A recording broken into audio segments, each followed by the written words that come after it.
We didn't discover it or invent it, of course, but it works. Just being outside makes you feel better. Reminds me that I'm just a little speck in this huge world. Just puts a smile on my face. I started Live by Living in 2008. I had been married to this fabulous woman, Julie Rend, and she had breast cancer. She passed away in 2007. I saw how important it was to her to get out into nature whenever she had any kind of setback in her cancer. It just provided kind of a spiritual peace. Being a caregiver is a pretty hard job. And there were times where if you had tapped me with a hammer, I think I would have shattered into a million pieces. And getting outside just really helped me to calm down and relax and have some confidence in the future.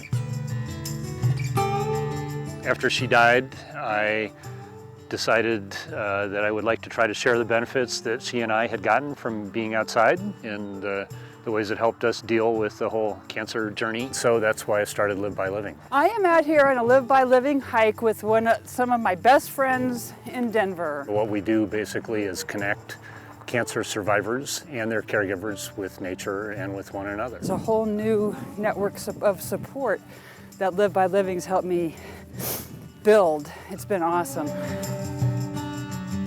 We do walks and hikes almost every week of the year. We wanted to create an organization that had a real sense of community and also something that they could help them do it on their own, something they could incorporate in their daily lives. I think it benefits everybody, no matter what cancer they have, to be out in nature, just being out on the ground. The other thing that we do are these weekend retreats.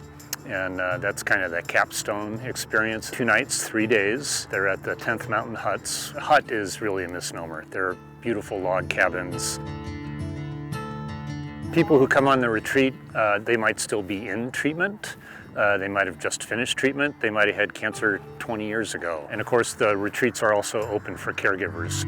We'll do things like a guided meditation where people are just lying on the earth and just feeling the planet Earth support you and support your weight and your burdens. A lot of reflection and really some life-changing moments for people. For me, nature is like my church. It's religion for me. There's not really a lot out there for adults other than traditional support groups, which are great, but they're not for everybody. And it's not forced, you know what I mean?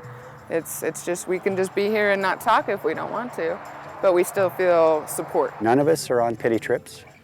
We just get out and we walk. My dreams for the organization is that we'd be nationwide.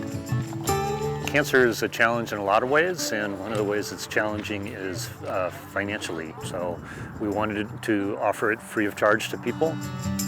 It was humorous to me to learn that there's a whole field of psychological study about the benefits of being out in nature, right? It's like studying whether kids like ice cream. Well, of course we know kids like ice cream, and we all know that we feel better when we get outside. It's about what the name of the organization suggests is learning to live by living, learning to find a new normal to deal with the uncertainty and anxiety that a cancer diagnosis can bring.